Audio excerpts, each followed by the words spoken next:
Thank you for sticking around with us on the program. Well, Senator Babafemi Ojudu, let me put it to you now. Your party says that there are plans to sack Professor Jega. Yes. How did you come about this? Well, I mean, we are senators, and many of those senators have been governors before.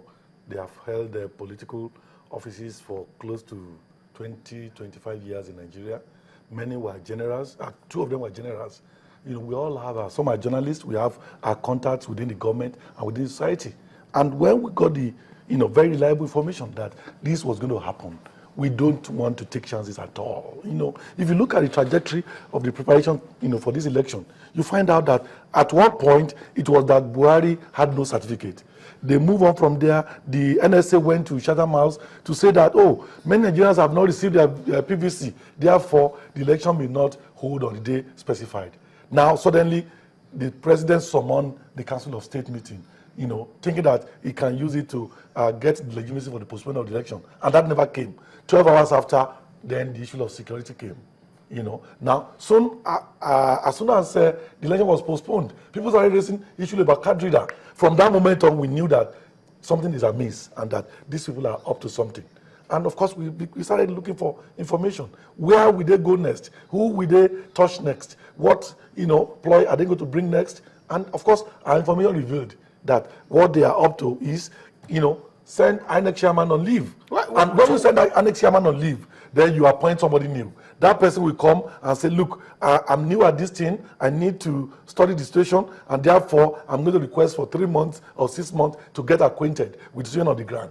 Then we create a very serious crisis. And if you read the lips of the key players in this political situation, from the side of PDP and government, they've always said, May 29 is sacrosanct.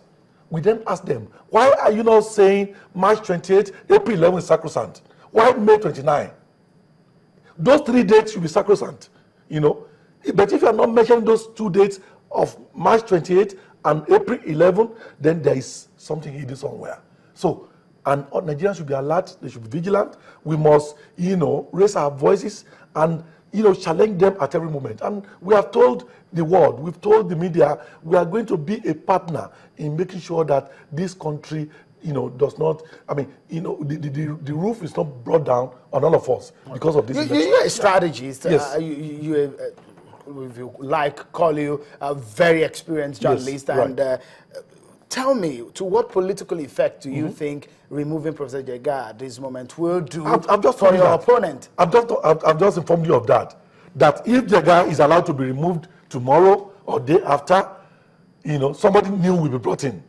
Perhaps from the academic and or from wherever. You think that will scuttle the chances of your party? No, we are telling you that if you bring somebody now, that person will have an excuse not to conduct the election on March 28th because he's going to be new. It's going to be illegal if the elections are shifted again. That will create constitutional crisis. And when you create constitutional crisis, it will have to be resolved one way or the other.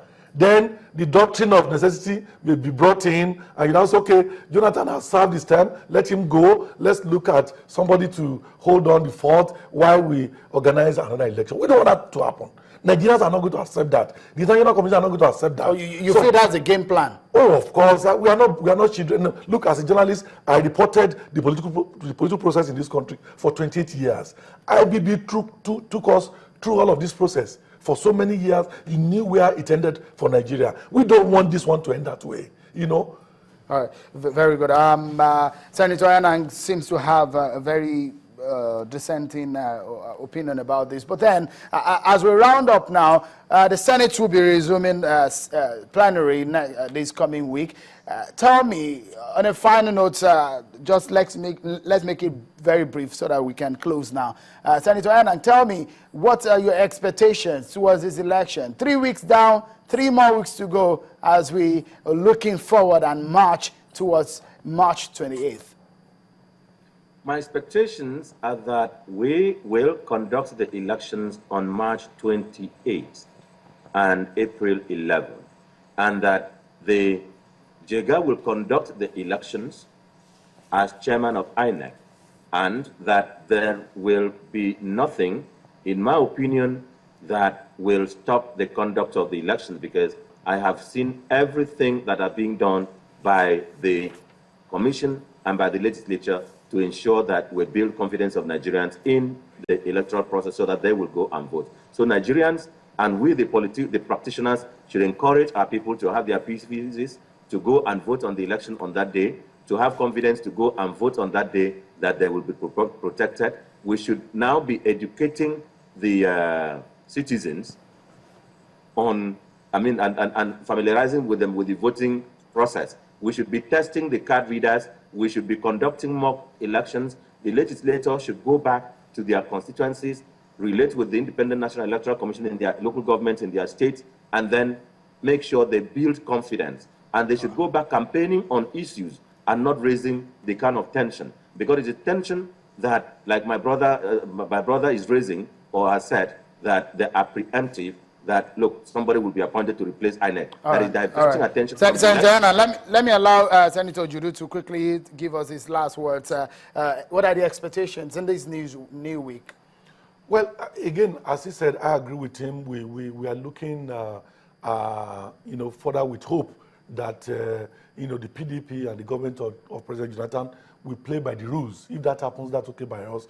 In the week, we believe that the issue of Obani Koro appointment as a minister will also come up, but I do not expect that. Again, if we have to play by the rules. Reason being that, it was supposed to have come up last week. It didn't come up, and we have raised issues around that, which is that there is a case subsisting against him in the Lagos High Court, and it has to do with, whether he's qualified to hold public position or not, and that has not been decided. Actually, the next sitting or the next hearing of the case is coming up on 6th of March. So we expect the Senate will respect that and allow the case to continue and then be dispensed with before we come back to him.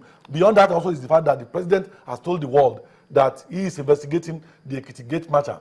And if an investigation is going on such matters, you don't then expect to bring it to the Senate and ask the Senate to look at it. Thank you so much, Senator Ojudu, for your thoughts. But then your thoughts also matter because you've been sending, let me just take 2 tweets from you, wherever you have been sending them from. First one will be from, who says, Diplomatic at Oladipa. He said, kindly ask Senator Ojudu if you have to wait until situation degenerates on election day before the president calls on the military. Ezekiel Udo at Udo Azak says, the way PDP is going about army deployment for election shows that they have an evil agenda. Ekiti incident is a clear example. Well, that's how much we can go on the program tonight. I want to thank my guest, Senator Ita Enang, Senator representing Akwa Ibom Northeast Senatorial District, and also Senator Babafemi Ojudu representing Ekiti Central. Thank you so much, gentlemen, for being part of the program. Thank you. I wish I could shake your hands from across the satellite there. Thank you so much, and you that have been sticking with us on the program. On behalf of the team here at the China's Television headquarters in Lagos, I'm Sheon Wakimbale. Bye for now.